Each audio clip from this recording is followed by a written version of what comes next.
ጉዳይ ያላቸውን ሰዎች ሳይ በቤቴ ውስጥ ሁሉም ነገር የሆኑትን ሳይ ከዚህ በላይ ደስታ አለ ወይ?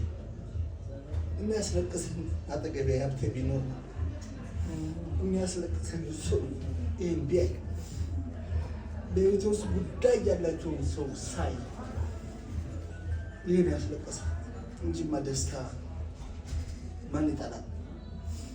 ደስታን ማን ይጠላል? መመስገን ማን ይጠላል? እንኳን ደስ አለ ማለት ማን ይጠላል? እንኳን እንዲሆንክ ማለት ማን ይጠላል? በዚህ ዘመን እኔ በስመ አብ ወወልድ ወመንፈስ ቅዱስ ሀብቴ ይሙት በጣም ገረመኝ። አላሰበም፣ አልገመትኩም።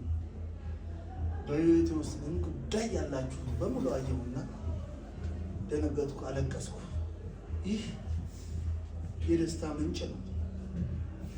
ይህ የኔ ምስጋና የእናንተ አለ። ምክንያቱም እያንዳንዳችሁ በእኔ ውስጥ አላችሁ፣ በእኔ ጉዳይ ውስጥ አላችሁ። አታመስግኑ፣ እንዳታመሰግኑ፣ እንዳታደንቁኝ።